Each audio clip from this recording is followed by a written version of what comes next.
many Labour councillors have got up to speak on this motion after the first pair, because I feared we were about to be treated to a deputy leadership hustings, which I think was the first contributions this evening. What we have come, Councillor Hartley criticises us for not coming with a full alternative financial strategy for the council. What we have come with is constructive suggestions, a constructive proposal for how we can do more to support together, how we can do more on a cross-party basis to support the most vulnerable in this borough. And what do we get in return? I detected that Councillor Farley believes we're charmless and dishonest. We've been called vicious, we've been called cynical, and they say we're the nasty party, Mr. Mayor.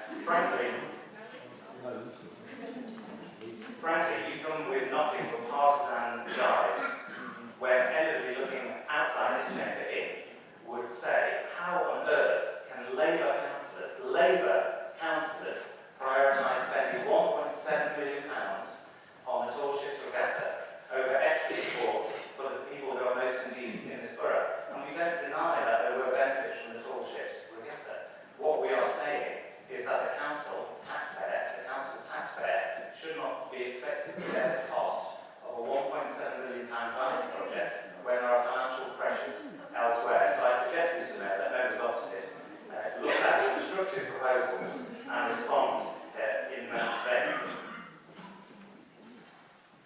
I think we've exhausted the debate on the amendment, so now of course to you, Councillor Ireland, to close the debate on the amendment. Well, thank you, Mr. Mayor, but I will use some time to address some of the points made by the opposition. I'll try not to repeat everything my colleagues have said, although they do have, of course, my full support. Firstly, I'd like to say, yeah, you're absolutely correct that you should have done a shadow budget. You should have put the work in and done that. Because at the end of the day, you don't have to take responsibility for anything, do you? The sad thing for me, frankly, is that whilst there are some merits in these proposals, like community engagement, yes, get that, understand that. But the point is that actually, it's too little, too late. You are members, whether you like it or not, of the National Conservative Party. And yet, time after time, you come to this chamber and you're in denial over the measures that have been taken by this government to penalise the poor and the vulnerable. You are, so don't be shaking your head. You need to really examine your ethical stance on that, around the fact that you are prepared to be a card-carrying member of that party. You've got national policies that you sit in this chamber and are in denial over. And you want to pretend that you are the nice party. My God.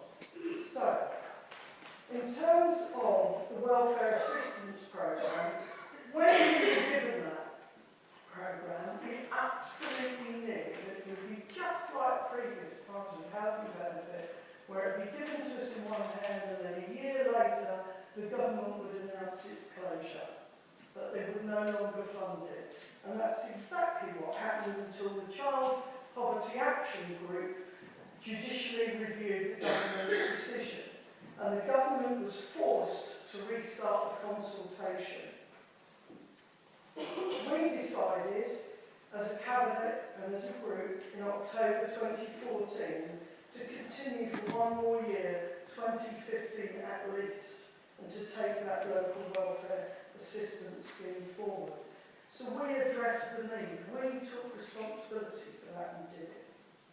And then in January 2015, we were told that our discretionary housing payment grant would be cut by 40%. This is your party making that decision to cut the most vulnerable people by 40%. So down from 1.2 million to 750,000. So despite government policy, this administration has marched forward to support people in need of discretionary housing payments. And I'm glad for your support tonight around using the rate support grant to top that up. Because it is the most vulnerable people, as has been said here tonight, people who need that spare bedroom, either for the partner to get a good night's rest, or for children, or for the fact that they are really unwell and that they need equipment that is, can be noisy. And those people come to our surgeries, regularly and tell us of the need to have that spare room. And yet this is despite your party's bedroom tax. In terms of the tall ships, why would we not, coming out of austerity, why would we not try to do something for our small businesses? And as my colleague, Councillor Aidan Smith said, with that kind of rate of return, with an outlay of 1.7 million, to see gross value added in our businesses of 17 million, with 1.1 million visitors coming to the borough to actually enhance our borough as a destination for people in London, so that they come here to Greenwich, come to Woolwich, go to Elton Palace. Why wouldn't we do that? 80% of our businesses like the tall ships. So all I can say, Mr. Mayor, is,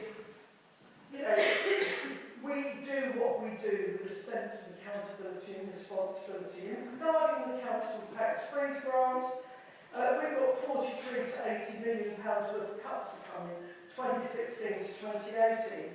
So we're prudent about that council tax freeze grant. And lastly, yes, we do have very good industrial relations here, and long may they continue. But that is going to be quite testing for us between 2016 and 2018, if and when redundancies come, if and when services have to close, because of this pernicious government cuts on local authority and its gradual emasculation of local authority. Thank you, Mr. Mayor. I formally close the debate. Right, the debate has been closed on the amendment. In line with new guidance, there is a requirement for the council to conduct a registered vote on this item, which includes any amendments. The Chief Executive will call each member's name in turn and ask you to indicate if you vote for, against or abstain on the proposed amendment.